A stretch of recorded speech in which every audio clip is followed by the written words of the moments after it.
Hey guys, happy Sunday. I hope you are well. Here we go with the weekly reading. So this is where I'm going to pull 7 cards to represent the 7 days ahead.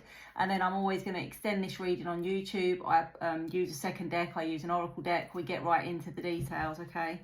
So if you're watching anywhere else that isn't YouTube, you'll find the full version on my YouTube. Just search Microblonde Tarot and you'll find it. All right, let's see. Is it going to be a good week? Let's take a deep breath. And let's see what's going on.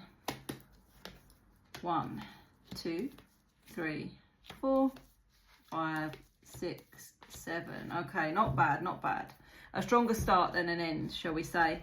We open with the Fool. So day 1, which is Monday, it's about new beginnings, new opportunities. It resonates obviously because it's a new week, and each new week can bring new, new opportunities. But sometimes the Fool for me is about taking a leap of faith, saying yes to things that maybe you usually would turn down, invitations, opportunities for trips or travel or anything really.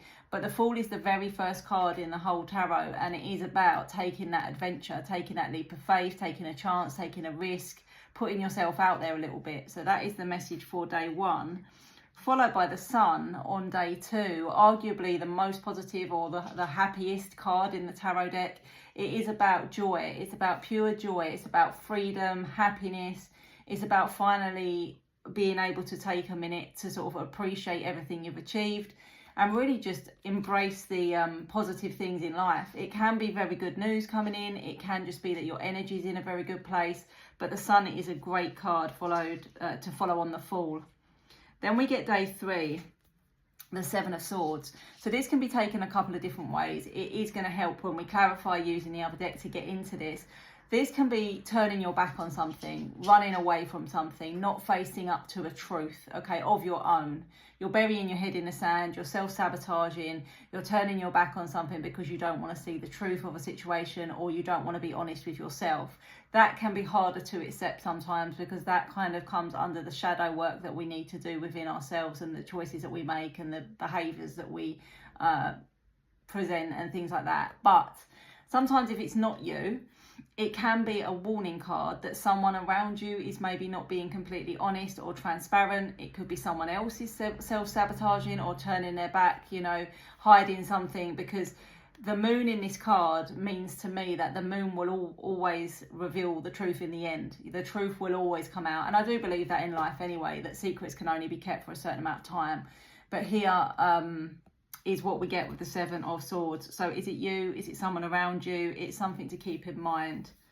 Day 4, the 8 of Wands. A lot of people like this card. This card is about communication. It's about action. Sometimes it's a message that you need to take action and communicate with somebody. You need to reach out to somebody. You need to have a difficult conversation. You need to express your feelings. You need to communicate in some way. And it is an imminent energy. So traditionally the 8 of Wands is 8 days in terms of timing, but it can even be quicker. We've got it on day 4. In other circumstances, it may be incoming communication, but either way, it's a two-way conversation. It's a two-way street, okay? So if it's incoming, the conversation needs to be had, and it can be positive. It could be that you hear from an old friend, an old flame, a long-lost relative. It can be, many things, but there's an important conversation or communication happening around about day 4 or 5. Then we get day 5, the 5 of Pentacles. Now, the 5 of Pentacles is an energy of feeling quite low. It can sometimes represent financial worry, worrying about your money, worrying about your status. But in this card, let me have a look here, is the key. And the key fits the lock. And it is really a message of you have the key to get yourself out of this energy, this situation. But maybe you can't see it right now. So maybe it's a case that you need to talk to those around you, or you need to do a little bit of a self-talk to try and pick yourself up, because this can just be an energy of like feeling low, feeling rejected, feeling not good enough. But this could just be how you're feeling within yourself. It may not be that someone else has done anything to make you feel that way. You may just be feeling that way. But you do have the key to let yourself out of this energy and this situation. So there is a positive message in there.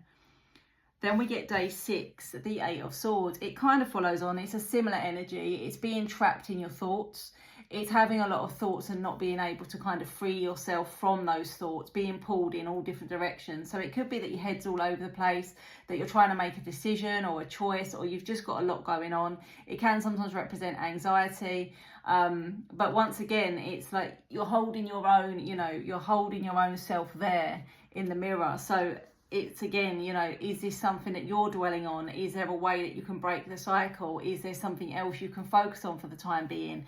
Is this, something that you need to get some support with? Or is this just that you're sort of spiraling in some way and you need to kind of, pull that back in? Because on day 7, we get the 9 of Swords, which obviously follows on from the 8 of Swords. And the 9 of Swords can be about fear, but in all of this kind of fear and anxiety energy, there is a white bird here, which is about freedom, and it is about hope. And again, for me, the 9 of Swords can actually be fear at night time. So maybe just not sleeping because you're overthinking, because you're thinking the worst, or something is playing on your mind. But we are going to clarify, and we are going to get some answers using the second deck about how you can kind of help yourself with this later part of the week. Because the beginning part is extremely positive, but this later part feels like the energy becomes a little bit heavy and a little bit anxiety ridden. So we need to try and see what that's about and get you some advice. So all in all, start the week positively. Try and hold on to that for as long as you can. Find me on YouTube for the extended reading, and if not, I'll see you soon. Okay, let's extend the reading using the Dark Mansion Tarot. So we open with the Fool on day 1. A leap of faith, a chance, an opportunity. What are we being guided to say yes to? What are we being guided to say yes to with the Fool? Let's have a look.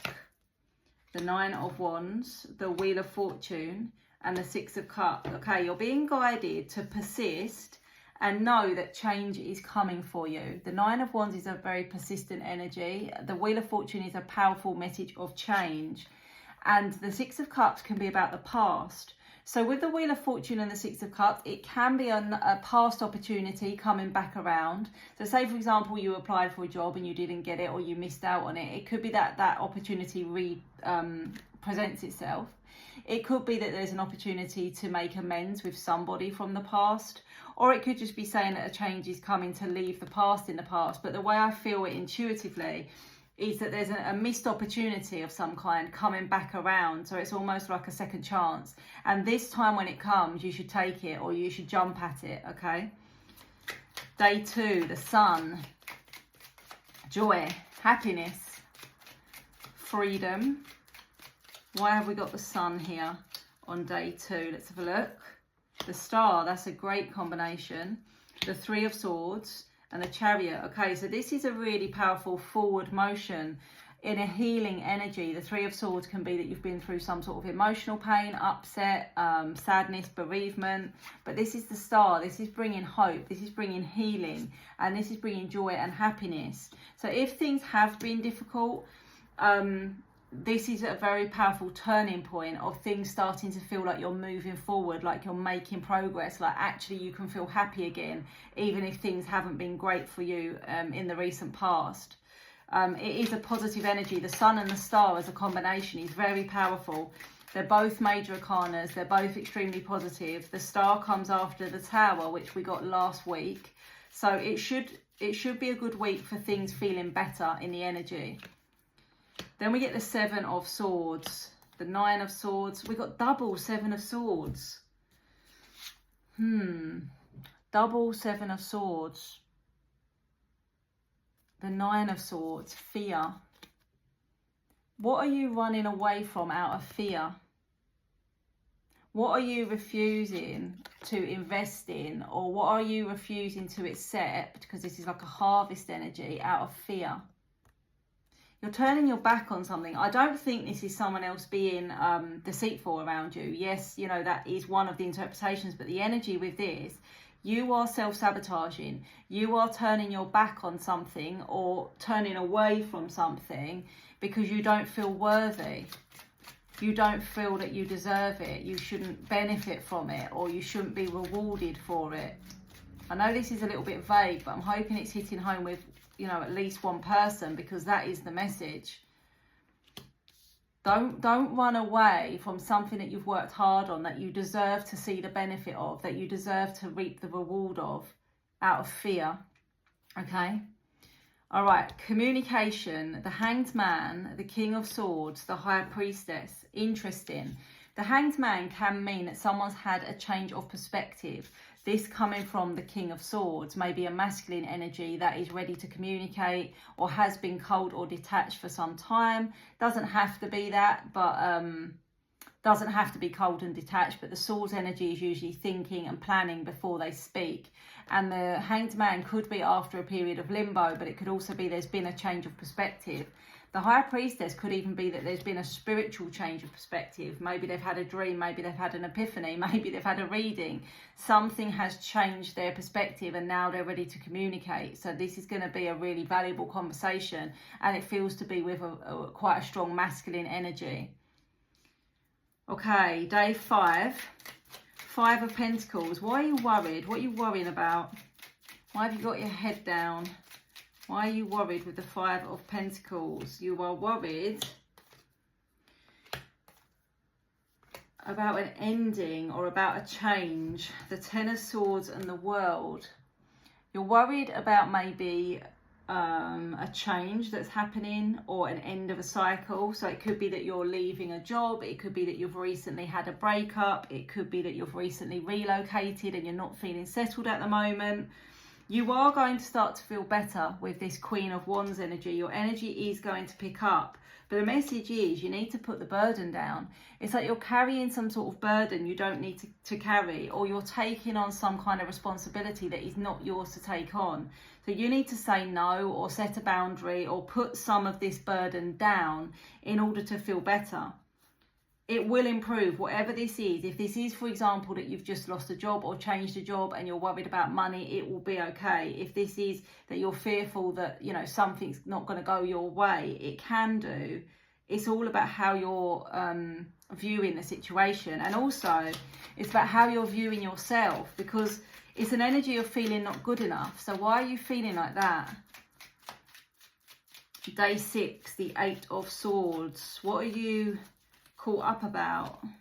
The Moon, the Page of Pentacles, the Hierophant, the 2 of Swords. There's like, the Moon is like, you're worried about things that you're not in control of. The Moon is like things we don't yet know, or things that have not yet unfolded. The same as the 2 of Swords, we can't see yet. The blindfold is on. There will be some sort of information or learning to be had here with the Hierophant.